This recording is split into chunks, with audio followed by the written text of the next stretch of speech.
Hoy vamos a continuar la serie que he estado dando sobre la carta de Santiago. Es el séptimo mensaje ya de la carta de Santiago. Yo creo que todos hemos estado disfrutando, ¿verdad?, del contenido de esta carta tan práctica y que seguramente fue el primer escrito del Nuevo Testamento. Vamos a entrar en el capítulo 5, versículos del 1 al 12, y de nuevo va a comenzar con esa expresión, vamos ahora. Yo hoy voy a utilizar, ya que me han regalado una Biblia de esta Reina Valera 2020, y es la que voy a usar, porque me ha parecido interesante. La que yo usaba siempre era del 95, pero hace mucho tiempo que pasó el 95 y estamos en 2020, y tenemos la bendición de tener una revisión de la Biblia Reina Valera, ¿verdad? Porque el idioma cambia y tenemos que usar el idioma de hoy, sobre todo cuando tratamos de comunicar un mensaje importante como es el mensaje del Señor. Yo quiero un poquito más de volumen, por lo menos para mí, de feedback, para yo gritar menos. Porque cuando no me escucho muy bien, hago el esfuerzo de hablar más fuerte y me entra la tos esa que ustedes ya conocen, habitual en mí. Afortunadamente que no fumo, porque si fumara entonces ya sería terrible. Bueno, el pasaje de hoy nos presenta a los cristianos, así está bien, ante la injusticia. Y el título del sermón para la grabación es Ante la injusticia.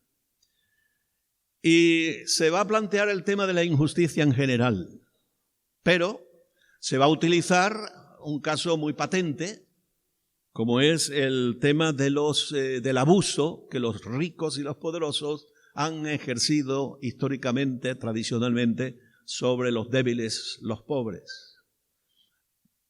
Es un ejemplo suficiente. Hoy estamos aquí pensando, ¿verdad?, meditando y orando por la injusticia que supone perseguir a las personas por lo que piensan, por lo que creen, por su fe. Y esto no solamente lo padecemos los cristianos, cualquier persona que piensa distinto a otro en un régimen totalitario es objeto de persecución, lo cual es una injusticia, porque nadie debería ser perseguido por sus ideas, sean las que sean. Nadie debería ser perseguido por lo que cree. Nosotros creemos en la libertad religiosa. Por lo tanto, libertad religiosa para todos, hasta para los que no creen en libertad religiosa, porque creemos en la libertad religiosa. Pero la injusticia está en el mundo, hermanos. Vamos a leer un texto que es muy fuerte. Es de estos textos de la Biblia que verdaderamente dice, ¿esto está en la Escritura? Sí, porque es la verdad. Pero es un texto muy fuerte. Y el otro día explicaba, ¿verdad?, que esta carta tiene que haber sido dirigida no como normalmente se suele enseñar a cristianos de origen judío, sino que esta carta iba dirigida a judíos. Además lo dice la carta. A las 12 tribus esparcidas, ¿verdad?, por ahí. Por determinados detalles se ve que va dirigida a personas que no son cristianas y a personas que sí son cristianas, porque al principio, vosotros lo habéis leído en el libro de los Hechos, la iglesia primitiva no se había diferenciado del mundo judaico. Iban al templo, mantenían sus costumbres, celebraban la Pascua, y en fin, poco a poco se fueron incorporando nuevas costumbres, nuevos hábitos y sobre todo la verdad del Evangelio. Y eso llevó a la ruptura, pero eso sucedió más tarde. Cuando ya, y hay un pasaje en los Hechos, cuando ya Pablo dice, ahí os quedáis, ya no hay manera de predicaros el Evangelio, nosotros nos montamos aparte, ¿verdad? Pues esta carta fue escrita en un momento en el que todavía esa ruptura no se había producido.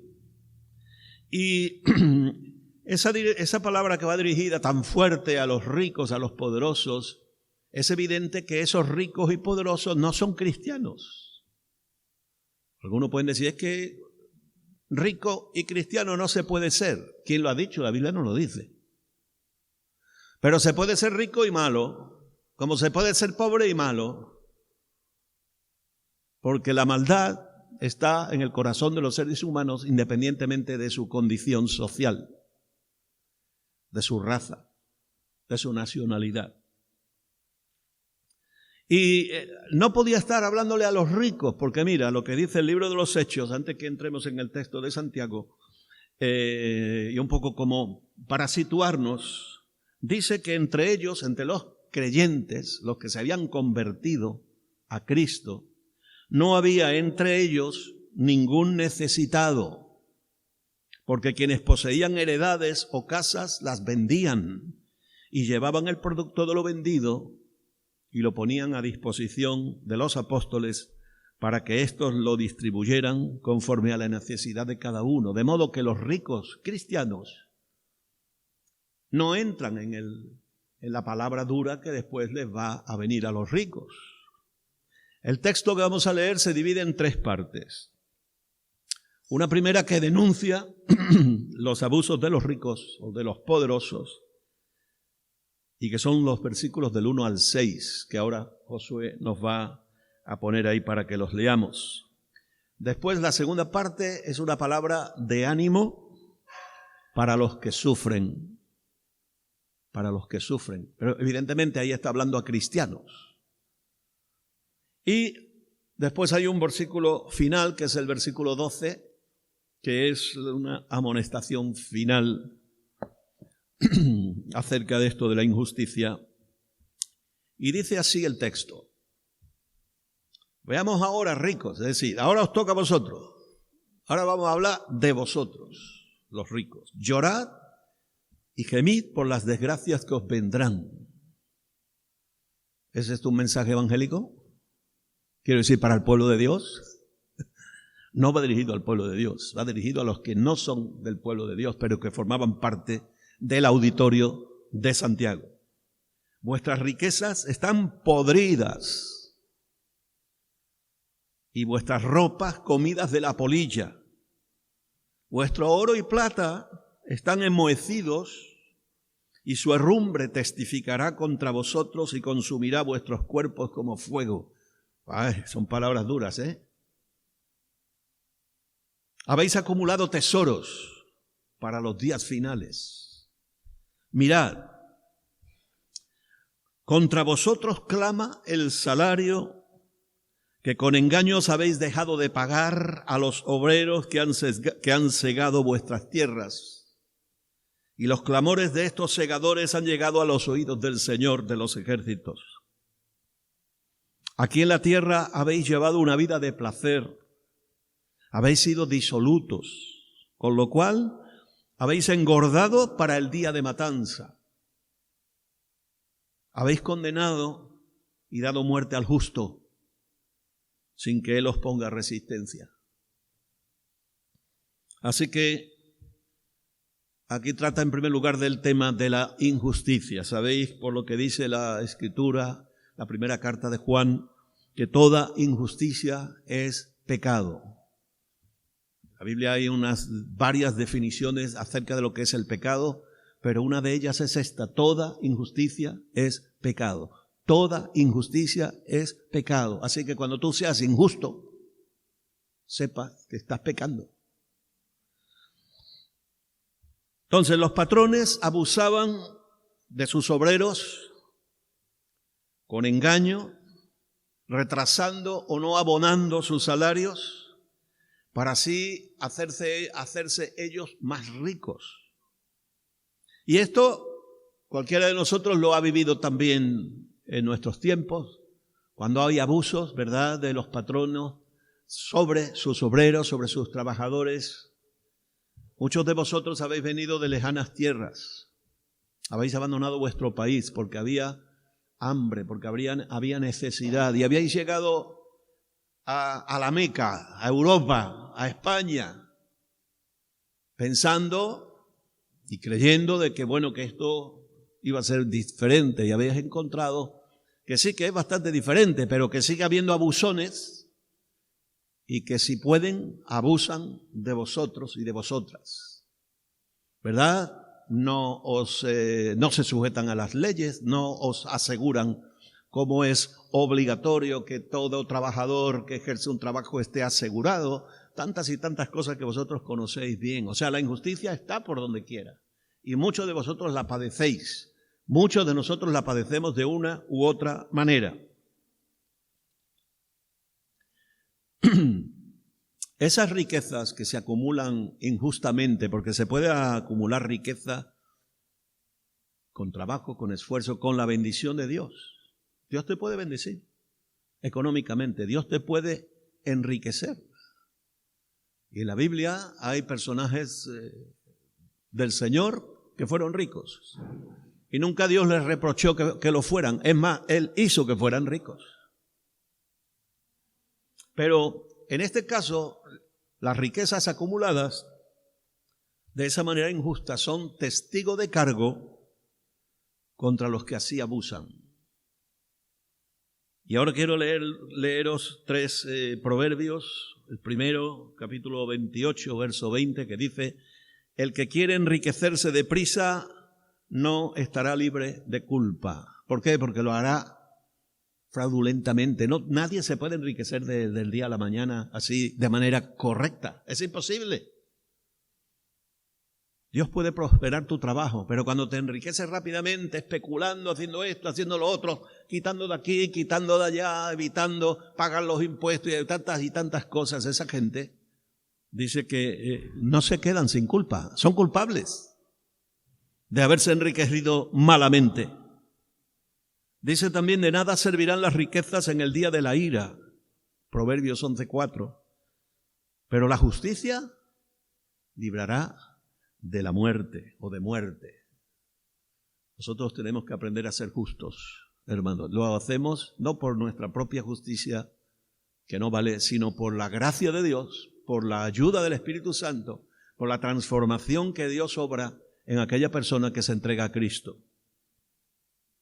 Y el último versículo de Proverbios aquí dice, Proverbios 1, 18, 19, atentan contra su propia vida, se ponen emboscadas a sí mismo. Así son las sendas de todo aquel que es dado a la codicia. Su propia ambición le quita la vida o les quita la vida.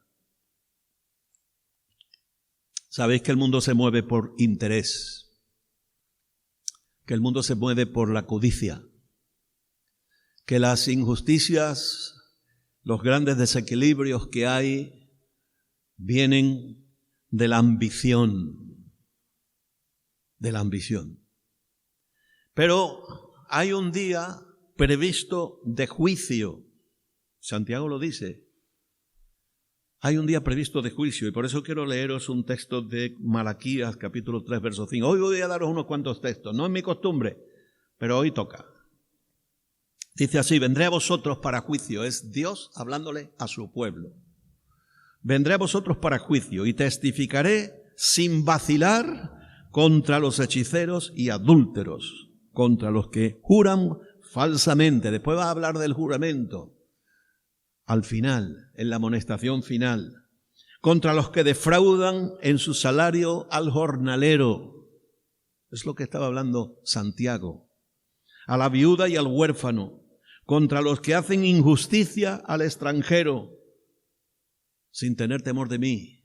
Así que, hermanos venidos de fuera, sois familia nuestra, sois nuestra familia. Pero los que abusan de vosotros, Dios los juzgará. Toda injusticia que sea hecha contra vosotros, ¿verdad? Dios llamará a cada cual a juicio en su momento. Y Él os bendecirá también, como todos los que también somos de aquí. La bendición del Señor está sobre nosotros. Esa es la que enriquece de verdad y no añade problemas, no añade conflictos, no añade situaciones negativas. Esa es la verdadera bendición. La voluntad de Dios, que es lo bueno, lo agradable, lo perfecto. Lo sabéis, lo dice Romanos, o sea, Pablo escribiéndole a los romanos. Y después acusa a esta gente de haber matado al justo. Yo creo que se está refiriendo, como Pedro hizo en su sermón de Pentecostés, acusando a aquel pueblo de haber matado al justo. Y el justo era Jesús. Podemos tomarlo de manera general, como que, bueno, que la injusticia sobre las personas justas, pero yo creo que se estaba dirigiendo directamente a los judíos no convertidos. Habéis matado al justo, y él no puso resistencia ninguna. Las palabras de ánimo, ya hemos visto las negativas, las terribles, pero Dios nunca habla de juicio sin hablar de bendición, de redención, de perdón, de misericordia. Y ahora Santiago se va a referir a los que verdaderamente eran pueblo de Dios.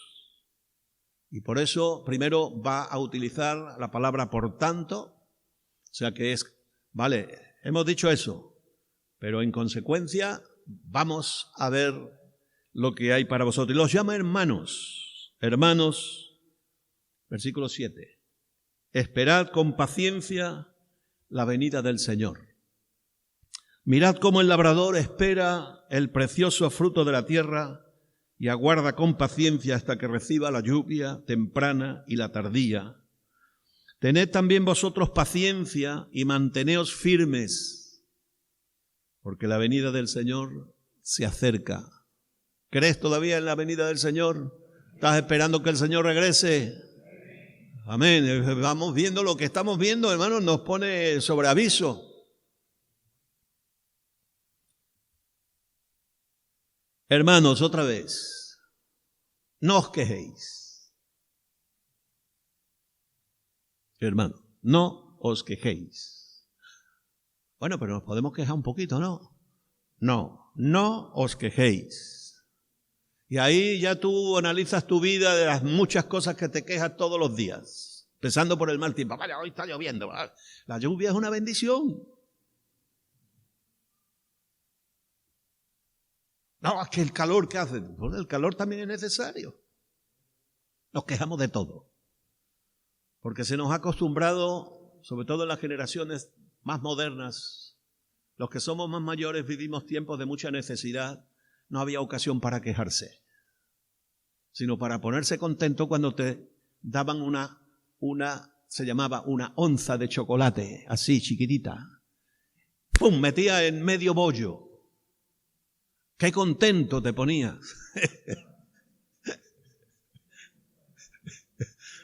No te quejabas, porque no merecía la pena quejarse. Yo recuerdo algunas veces, gracias a Dios, hambre no pasamos, necesidad sí, pero a veces había días que venía mi madre y decía, hoy pan con aceite. Bueno, al que le gustara con azúcar, ¿verdad? Y hoy nos quejamos de todo. Viene la madre, hoy guiso de papa, guiso de papa, todos los días guiso de papa, no sé cuánto. Y digo, la gente moderna no están acostumbrados, no han pasado dificultades, no han tenido que salir a trabajar con 12 años, ni con 13 años. Se les pone la mesa, se les hace la cama, todo servido. Pero vamos, estamos aquejados no solo los jóvenes, la gente moderna, sino muchos, porque si no nos quejamos de aquellas cosas, nos quejamos de otras. Siempre quejándonos. Por eso es la palabra del Señor.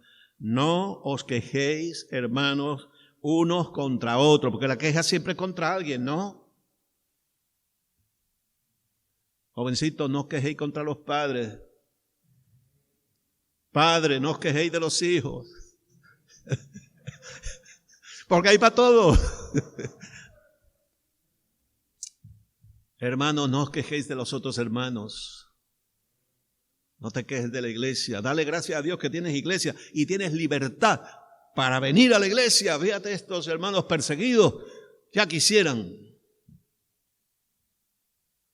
Jovencitos, no os quejéis de que tenéis que ir al cole, a la escuela, al instituto. Porque hay chavales y chavalas allá en esos países del África profunda que hacen kilómetros y kilómetros para ir a un colegio, que los sientan en una banca de madera o en el suelo, y apenas se tienen un lápiz. Bueno, vamos a dejar la casuística. No os quejéis unos contra otros, y te lo dice ¿por qué? Para que no seáis condenados. O sea, que quejarse lleva condena. Para que no seáis condenados. Y vuelve a repetir, hermanos míos. Bueno, antes ha dicho que me lo iba a saltar, el juez ya está delante de la puerta. O sea que la justicia será implantada en su momento. Hermanos míos, tomad como ejemplo de aflicción y de paciencia a los profetas que hablaron en nombre del Señor. Nosotros tenemos por dichosos o bienaventurados a los que sufren. Bueno, eso lo decía Santiago. Porque nosotros en general, a la gente que sufre o cuando tú estás sufriendo no te consideras bienaventurado, al revés, te quejas. Dices que, Señor, esta vida que tú me das, ¿por qué tanto de esto? ¿Y por qué? ¿Y por qué? ¿Y por qué? Y no te consideras bienaventurado. Y no me digas que sí, porque la realidad más común es que no. Nosotros tenemos por dichosos a los que sufren. Habéis oído de la paciencia de Job y habéis visto el fin que le dio el Señor, porque el Señor es todo compasión y misericordia. ¿Amén? ¿Crees que a Dios le gusta verte sufrir? Como los padres, cuando corrigen a sus hijos y los ve y ahora el niño llora o la niña llora porque el padre, la madre le ha reprendido, le ha reñido, le ha puesto un castigo y ahora patalea y grita. Y eso pasa hoy, pasaba antes y ha pasado siempre. Y el padre, la madre sufren, pero saben que es necesario. Y desgraciadamente cuando se ha implantado esa idea de que a los niños hay que dejarlos tranquilos, que no hay que corregirlos, que no hay que decirles nada, que hagan lo que quieran, que ya más adelante aprenderán. ¡Qué tontería! ¡Qué disparate! Cuando más adelante quieras, no hay manera. Te gobiernan a ti. Te riñen a ti. ¿Verdad? Y tratan de imponer su voluntad caprichosa, porque eso es lo que aprendieron. Eso es lo que instalaron en sus personalidades frágiles. Y entonces ya después no podrás. Por eso son buenos los consejos que da la palabra de Dios sobre cómo enseñar a los hijos y demás, ¿verdad? No te dejes llevar por las corrientes de pensamiento que no funcionan de hoy. A las muestras nos remitimos, ¿verdad? Bueno, se dirige a los hermanos, ya lo hemos visto 4 veces. La palabra recurrente, ¿cuál es? La que se repite. Más. Paciencia. Paciencia. Y vivimos en un mundo absolutamente impaciente. Impaciente.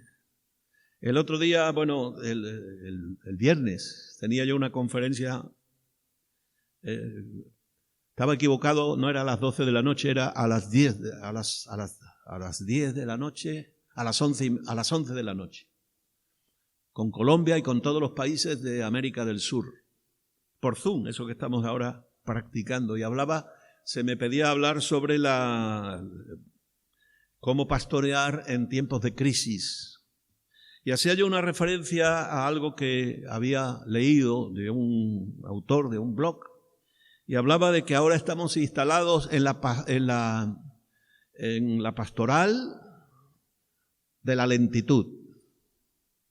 Porque a la fuerza nos han parado el ritmo, nos han detenido y ahora tenemos que manejar esto de la lentitud. No te puedes mover, no puedes hacer tantas cosas, entonces tranquilo. Relax.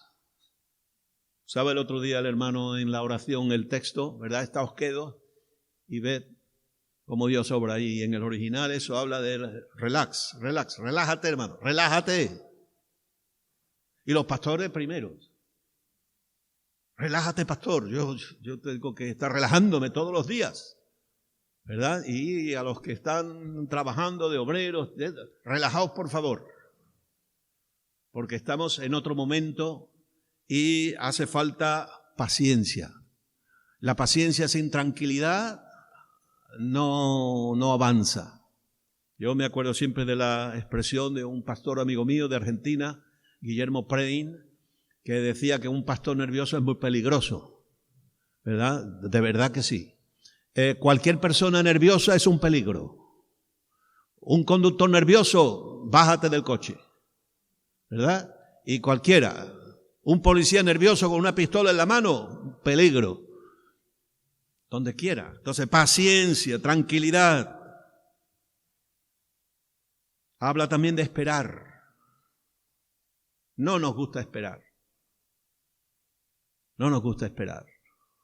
Nos compramos los ordenadores que cada vez sean más rápidos, que cuando tú busques en Google o donde quiera que busques, automáticamente te salga la cosa ya.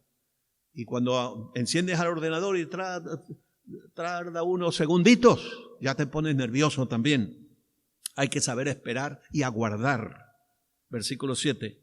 Y nos pone 3 ejemplos. Uno es el labrador, otros son los profetas y el último es Job, que es el modelo máximo de paciencia, ¿verdad? El ejemplo, como dice, por antonomasia de la paciencia, Job, por lo que tuvo que soportar. Menciona el esfuerzo, está ahí implícito, la aflicción, el sufrimiento. Y todo esto forma parte de la vida, hermanos. La vida se compone de muchas cosas bellas, de cosas maravillosas, pero también, ¿verdad?, hay componentes que son de trabajo, de esfuerzo, de aflicción, de sufrimiento. A todos se nos mueren familiares. Ya mayores se nos murieron nuestros padres, se nos murieron nuestros abuelos. Se nos ha muerto algún hermano que otro, primos, amigos. La muerte forma parte de la vida. Entonces, se te muere un familiar, es lo normal. Hay que pasar el duelo, hay que aceptar la realidad y hay que seguir adelante hasta que te toque a ti, hasta que me toque a mí. Sufrir, todos sufrimos. Padecer, todos padecemos, forma parte de la vida. El cristiano no está exento de dolor, ni exento de sufrimiento, ni exento de desgracia, ni exento de nada de lo que toda la humanidad en conjunto y en individual padece. Solamente que tenemos la diferencia de que el Señor está con nosotros y además tenemos promesa de la vida eterna, que la vida eterna empieza aquí. Se promete un fin para el labrador. Primero que habrá lluvia. Lluvia temprana, muy oportuna, y después a veces se tarda y no llueve, pero viene la lluvia tardía. Todo esto tiene también un significado espiritual. Y por supuesto, el fruto. Cuando el labrador siembra, está tirando un 30% de su cosecha, tirándola al suelo, perdiéndola, supuestamente, pero no la pierde porque él sabe que si está bien sembrado, eso se multiplica y tendrá otra cosecha. Y así sucesivamente, él espera el fruto. El labrador espera el fruto de su trabajo.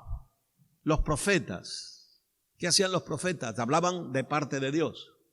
A veces hablaban de juicio, pero cuando hablaban de juicio, como he dicho antes, también hablaban de promesas, de bendición, de restauración.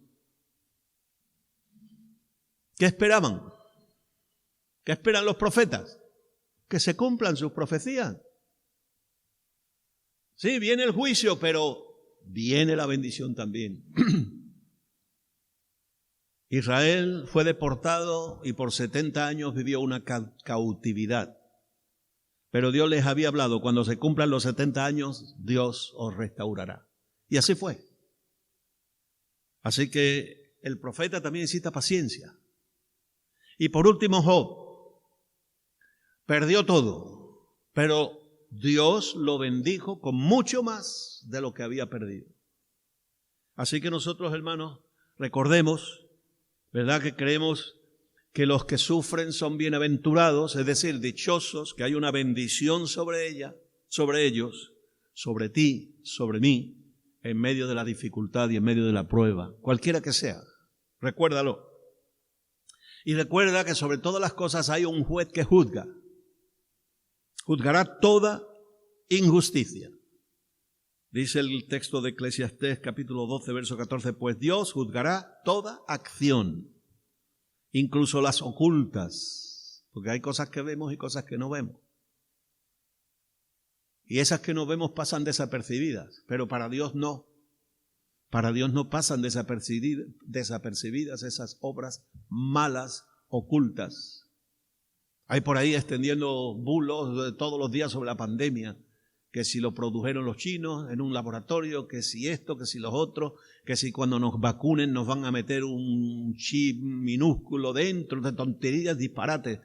Pero si algo de eso, algo fuera verdad, Dios lo juzgará aún sin saberlo nosotros. Vamos, yo creo que esos son todos disparates, ¿verdad? Siempre se busca una causa lógica que tú puedes decir, es que esto pasa por esto. Bueno, pues pasa porque las enfermedades surgen. Y a veces, sobre todo ahora, con esa movilidad que hay y tanta cosa, pues pasan de animales a seres humanos, de un ser humano a otro ser humano. Y es una realidad. No busquemos las 4 patas al gato, que tiene las 4 manos al gato, porque solo tiene 2 manos y 2 pies. El gato también tiene manos y pies, los perros también y todos los cuadrúpedos. Por eso amonesta a los hermanos a no quejarse, es decir, acusar de injusticia a los demás, a alguno que otro, porque eso acarrea condenación. Y Pablo amonesta también a los colosenses en este mismo sentido, diciendo lo que os voy a leer de la carta de San Pablo a los colosenses, capítulo 3, versos 13 al 15, que dice, soportaos unos a otros. Es que yo hasta a la hermana no la soporto. Es que yo a mi vecino no lo soporto. Es que son cosas que suceden, pero la palabra es muy clara. Soportaos los unos a los otros. En consecuencia, ¿qué dice? Perdonaos unos a otros, porque lo del soportarse es una actividad cristiana, una reacción cristiana, una actitud cristiana para algo que molesta. Y es verdad, los hermanos nos molestan de vez en cuando. Incluso nos ofenden. Pero dice la palabra de Dios, soportaos y perdonaos. Es que Él no ha venido a pedirme perdón a mí. Eso no dice la Biblia. Dice, tú perdona. El perdón es una decisión tuya. Y no tienes que esperar nada. Simplemente perdona. Porque es lo que te enseña la palabra de Dios. Y cuando tú perdonas, liberas. Te liberas tú y liberas a la otra persona. Perdonaos unos a otros si alguno tiene queja de otro. O sea, dice, no te quejes, pero las quejas están. Existen las quejas. Si existen, hay medicina contra las quejas. Y es esta. Del mismo modo, y esto es muy gordo y muy fuerte, del mismo modo que Cristo os perdonó, así también hacedlo vosotros. Digo que es muy gordo, porque nos lleva a las parábolas que Jesús enseñó acerca del perdón. Si tú no perdonas, no serás perdonado. Y sobre todo, vestíos de amor. El amor, ya sabes, cubre multitud de faltas. ¿Qué dice? Bueno, aquí no ha pasado nada. No, no es eso, no es que aquí no ha pasado nada, sino que aquí ha pasado cosas, pero yo las cubro. Yo las cubro y protejo a mi hermano. ¿Qué es el vínculo perfecto? Lo sabéis de sobra. Que en vuestros corazones reine la paz de Dios, a la que asimismo fuisteis llamados en un solo cuerpo, Recuerda que no se trata de que tú vivas en paz. No se trata de que tú seas salvo. No se trata de que tengas un salvador personal, como hemos enseñado siempre, sino que tú tengas esa paz conjuntamente con el pueblo de Dios. Que tú seas salvo en el conjunto de la iglesia. Claro que sí, que tienes que tener una experiencia personal, pero esa experiencia personal no te aísla del resto de los que han tenido su propia experiencia espiritual, ¿verdad? Sino que te une a ellos. Que es que en vuestros corazones reine la paz de Dios, a la que asimismo fuisteis llamados en un solo cuerpo, y sed agradecidos. La justicia verdadera se basa en la verdad. Por eso Santiago dice en el versículo 12, sobre todo, hermanos míos, no juréis, ni por el cielo, ni por la tierra, ni por ninguna otra cosa, sino que vuestro sí sea sí, vuestro no sea no, para que no seáis condenados. A veces cuando uno coge un texto bíblico, parece que los versículos no tuvieran conexión unos con otros, pero sí que la tienen. Porque como el otro día decía en el estudio, esto no es un popurrí donde todo cabe, se echa todo ahí y se mezcla y bueno, a ver qué sale. No, tiene sentido. Y el hablar aquí del juramento y de que vuestro sí sea sí, vuestro no sea no, tiene que ver con la verdad. Sobre todo, ha dicho un por tanto y ahora un sobre todo. Esas expresiones son muy importantes porque son las que dan sentido a lo que se habla o lo que se escribe y son las que ligan unos párrafos con otros. El sobre todo es muy significativo y nos lleva a ese principio básico de que la justicia se basa en la verdad. No hay justicia si no hay verdad. Donde hay mentira, hay injusticia. Hablaba a los ricos diciéndole que le retenían el salario a los obreros, no dicen que no te pago, no, engañándolos. Te pago mañana. Al día siguiente, patrón, necesito el dinero. Mira, es que el banco no sé cuánto, que es que no sé cuánto, es que las cosas están muy mal, que te pago mañana. Y te van pagando mañana, no te paga nunca. Engaño, la injusticia se basa en el engaño, en mantener a la gente engañada. Tantos bulos, ¿de dónde cree que salen tantos bulos? Tantas mentiras, pues ¿para qué? Para perpetuar la injusticia. Nosotros somos pueblo de la verdad. Dice Proverbios 12:17 que el que proclama la verdad, proclama justicia. Efectivamente. Y dice también en Efesios 4:25 al pueblo de Dios, desechar la mentira. No puede formar parte del pueblo de Dios la mentira. Desechar la mentira. Hablar la verdad cada uno con su prójimo, porque somos miembros los unos de los otros. Es decir, es como el que se engaña a sí mismo. Yo he conocido personas que se creían sus mentiras, porque estaban tan habituados a mentir que ya era su medio de vida. Y vivían en su propia mentira y se la creían. Hoy el mundo está lleno de mentiras. Los que gobiernan nos gobiernan con mentiras, sean los que sean. No estoy tomando aquí partido político, estoy hablando de una realidad. Nos mienten continuamente. En España, en Alemania, en Francia, en Inglaterra, en Estados Unidos, en África, en América Latina, donde quiera, porque es condición humana. Unos mienten más y otros mienten menos. Pero la mentira es el fundamento de la injusticia y la verdad es el fundamento de la justicia. Por eso Santiago repite las mismas palabras que dijo Jesús, pero más o menos de otra manera. Jesús, ¿qué dijo? En Mateo 5, 34, 37, no juréis de ninguna manera. ¿Esto te impide jurar un cargo? No. Porque pues si no promete garantiza de que vas a cumplir con la tarea que te han dado. Eso lo puedes hacer perfectamente, pero es un requisito a veces legal. Pero no juréis de ninguna manera, ni por el cielo, porque es el trono de Dios, ni por la tierra, porque es el estrado de sus pies, ni por Jerusalén, porque es la ciudad del gran rey. Yo me acuerdo dando clases, ¿verdad? Ahí en el Polígono Sur, formaba parte de la cultura de ellos, eso del jurar siempre. Por mi madre, por mi tío, por mi... Hasta mencionaban a los fallecidos, ¿verdad? Y estaban acostumbrados. Digo, no me tienes que jurar nada, simplemente di la verdad y punto, yo te creeré. Te creeré o no, porque si sé que eres un mentiroso no te voy a creer, pero ni por tu cabeza jurarás, porque no puedes hacer blanco o negro un solo cabello. Sea vuestro hablar sí, sí, o no, no. Porque lo que es más de esto, decía Jesús, del mal procede. La gente jura, ¿por qué jura la gente? Para convencer de que habla la verdad y a pesar de jurar sigue mintiendo.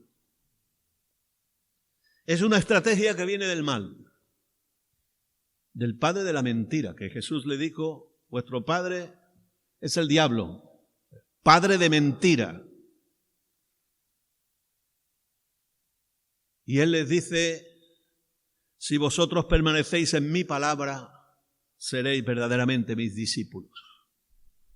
Conoceréis la verdad y la verdad os hará libres. Después sigue diciendo, todo el que comete pecado, o sea, injusticia, es esclavo del pecado.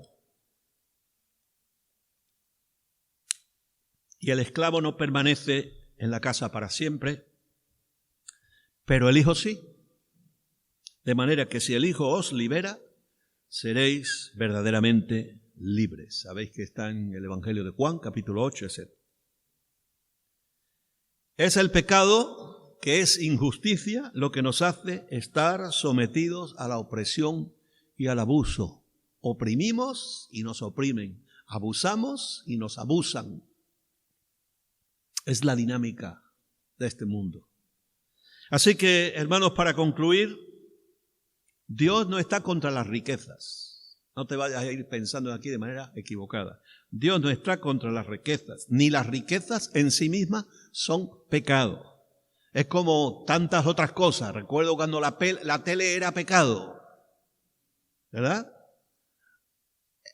¿Son pecado las redes sociales? Pecado no son ni la tele, ni las redes sociales, ni las riquezas, sino el cómo se usan. Pecado es obtener las riquezas o incrementarlas por medio de la injusticia, por medio del engaño, por medio del abuso. Si tus riquezas las has obtenido engañando, mintiendo, etc., entonces son pecado. Si las riquezas son tu Dios, las riquezas son pecado. Pero si las riquezas son simplemente algo que Dios te ha otorgado y que ha puesto en tus manos para que tú las gestiones y bendigas a otros, las riquezas son una bendición. Dios prospera y bendice y a algunos de sus hijos les da riquezas materiales, además de bendición espiritual. Tiene un fin, un propósito, ¿verdad? Y nos da para que bendigamos a otros. Dice Proverbios 3:9, honra a Jehová con tus bienes y con las primicias de todos tus frutos. Las primicias es lo primero que obtienes. Estás parado durante años, te dan un trabajo, el primer sueldo son tus primicias. ¿Qué va a hacer? ¿Entregarlo todo? No, pero da tus diezmos. El Señor no te pide todo, te pide que des, ¿verdad?, en proporción y que des con alegría. Nunca des por obligación, lo dice la Biblia, nunca des por obligación, por el qué dirán. Da porque tu corazón es agradecido con Dios. Aquí no hay ley, la ley pasó. Tú das porque Dios te da y entonces tú eres agradecido y dices, Señor, pongo en tus manos lo que me das y ahí te entrego mi diezmo y mi ofrenda para que tu obra siga adelante. Pero alegremente, con gozo, con el privilegio de dar, porque dar para el Señor es un privilegio. Y son infinitos los testimonios de creyentes, hermanos y hermanas, que tuvieron dificultades para dar y no diezmaban, y el día que dijeron hoy diezmo y diezmo como sea, y empiezan a diezmar y cómo Dios los bendice y cómo Dios los prospera. Infinitos los testimonios. Así que nunca te quedes corto, porque además el tema del diezmo es muy sencillo. Es que gano muy poco. Claro, si ganas poco, darás poco. De vez en cuando he contado yo las anécdotas del hermano Pepe Alba, con el que yo me inicié en el ministerio. Él pastoreaba la iglesia allí en Badajoz que abrimos. Y Dios prosperó, vamos, aquella gente los prosperó de una manera, hermanos. Yo los conozco hoy, son ricos. ¿Verdad? Y una familia que todos los veranos se iban a Mallorca o a Barcelona, a los hoteles a lavar platos para sobrevivir, y Dios los bendijo y los enriqueció. Y ellos diezmaban. Y un día vinieron al pastor y le dijeron: pastor, mire ustedes que nosotros damos unos diezmos muy grandes. Es que damos muchos diezmos. Pepe les dijo, dice: no hay problema. No hay ningún problema. Vamos a orar al Señor que ganes menos, ¿verdad? Y tus diezmos serán menores. Incuestionable. Vamos a orar al Señor que ganes menos. No, pastor. Pues dale gracias a Dios de que puedes diezmar diezmos grandes, ¿verdad? Así que, hermanos, honra a Jehová con tus bienes y con las primicias de todos tus frutos. Y dice el Nuevo Testamento: el que da semilla al que siembra también le dará pan para comer. Padre nuestro que estás en los cielos, el pan nuestro de cada día, dánoslo hoy, ¿verdad? Y a veces el Señor te da para hoy, no para mañana. Mañana será otro día. Gloria a Dios. El maná venía cada día. Y si lo guardaban, se pudría. Bueno. El que da semilla al que siembra también le dará pan para comer, y multiplicará vuestra semilla y hará crecer los frutos de vuestra justicia, para que al ser enriquecidos en todo, fíjate, agárrate a los textos bíblicos, aprovéchate de ellos, apropiatelos. Él te da semilla, y tú tienes que sembrar. No te da el pan ya hecho. No, los campos no salen, los bollos no salen, ni las vienas, ni las andaluzas. Nace el trigo. Nace semilla para que siembres. Y Él hará crecer los frutos de tu justicia, de tu generosidad, traducen otros. Para que al ser enriquecido en todo, seáis del todo generosos. Versión 2020. Siendo enriquecidos en todo, para que seáis generosos, no para que atesoréis. El otro día veía yo un documental sobre uno de las personas más ricas del mundo. No voy a decir el nombre. Sus riquezas ascienden a 150.000 millones de dólares. 150.000 millones. ¿A qué te gustaría tener uno? 150.000, no son 150 millones, no, 150.000 millones. El programa iba para hablar también de cómo invierte ese dinero, o parte de él, en obras para que en África, etcétera, tengan agua limpia, agua potable, y no se mueran, ¿verdad?, la gente así por las aguas que beben y que están contaminadas. O sea, yo no estoy juzgando que esa riqueza sea ni justa ni injusta, no. Pero ese dinero no se va a gastar en la vida.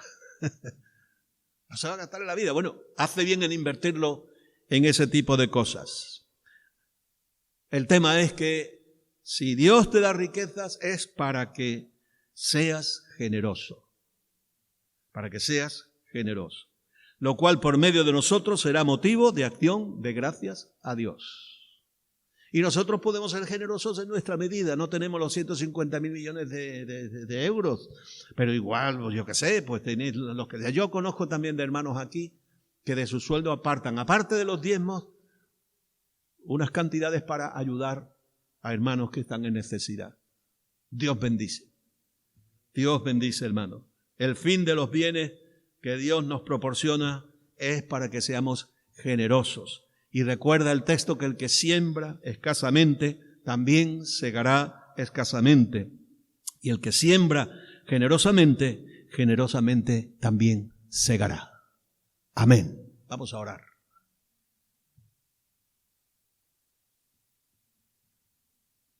Padre, en el nombre de Jesús te damos gracias por este texto de Santiago y por la enseñanza que hay en él para nosotros cristianos. Hay juicio para los injustos, hay juicio para los que abusan, hay juicio para todos aquellos que cometen injusticia, pero hay bendición para los que sufren, para los que padecen y para los que confían en ti. No estamos abandonados a nuestra suerte de perdedores, de pobres, de miserables, sino que somos un pueblo escogido por ti, reyes y sacerdotes, para darte gloria y honra. Y tú velas por tu pueblo, tú provees para tu pueblo, tú bendices a tu pueblo. Así que gracias, Señor, ayúdanos a no quejarnos, a saber aprovechar las oportunidades que tú nos das. Señor, a ser fieles en nuestros trabajos, a ser fieles en lo poco, para que tú nos pongas en lo que es más, incluso en lo mucho, a ser fieles contigo en todo, en el nombre de Jesús. Amén. Que Dios les bendiga. Padre eterno, Dios de los cielos, Señor nuestro, sabemos que eres un Dios bondadoso. Señor, que la maldad está en la tierra, que la enfermedad es parte del pecado que entró en el mundo, pero sabemos, Señor, que tú has dado remedio, Señor, que has dado, Señor, nos has dado a Cristo con esa salvación tan grande, Señor, con esa salvación tan hermosa, en la que en esa cruz, Señor, no solo nos diste vida eterna, llevaste nuestros pecados, sino que también nos diste sanidad. Y sabemos, Señor, que a veces recibimos la sanidad en el momento porque tu misericordia, en tu misericordia si lo decides. Hay veces que sabemos, Señor, que a pesar de que esa enfermedad nos pueda llevar y arrastrar a la muerte, pasamos a vida donde toda enfermedad es deshecha, Señor, ya no existe, donde vamos a estar sanos para siempre en tu presencia y gozosos. Eterno Señor, tú conoces todos los nombres que se han dicho, todas las personas que se han mencionado aquí, también aquellos que tú sabes y que nosotros en estos momentos pues no hemos podido mencionar, los ponemos delante de ti. Señor, te rogamos consuelo para aquellos que han perdido familiares. Señor, te rogamos sanidad para nuestros hermanos que tienen cualquier tipo de dolencia, de enfermedad. Señor, esos hermanos mayores que se han caído y se han hecho daño. También, Señor, para que tú les des fortaleza, ánimo, Señor, y esperanza, como siempre, ilusión a nuestros hermanos mayores, Señor, por los que te damos gracias y por los que nos acordamos tanto y tanto, eterno Dios. Señor, y cómo no, rogarte una vez más, en el nombre de Jesús, que tú, Señor, pares esta pandemia, que te apiades de los que están en los hospitales, que te apiades de aquellos, Señor, que van a pasar a la otra vida, que van a dejar esta vida para pasar a la otra, que tú les des la oportunidad de nuevo, aunque sea en el último instante, de arrepentirse de sus pecados, Señor, y de agarrarse a la cruz de Cristo. Que tú muevas a tus hijos que son enfermeros, que son médicos, que tienen acceso a los hospitales y a sus enfermos, y que les des palabra de esperanza para esas almas.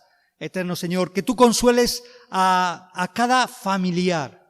Dios mío, que el mundo se dé cuenta de la necesidad, que todos nos demos cuenta de la necesidad tan grande que tenemos de nuestro Salvador, de nuestro Señor Jesucristo. Clamamos a ti en el nombre de Jesús y te rogamos que tú pares la pandemia, Señor. En el nombre de Jesús, amén y amén, amén. Padre, en el nombre de Jesús, gracias te damos por todo lo que tú nos has aportado hoy aquí. Señor, tu presencia, tu palabra, tu ministración. Señor, la comunión de los hermanos. Aunque muchos no pueden estar aquí con nosotros por la situación que padecemos, pero sabemos que tú sigues obrando y que seguimos siendo iglesia tuya.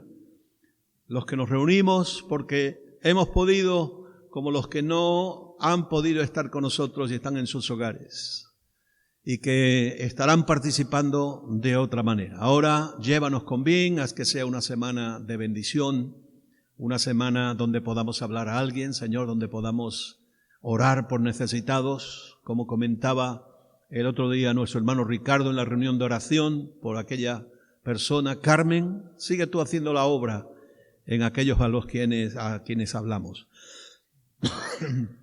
Te lo pedimos en el nombre de Jesús.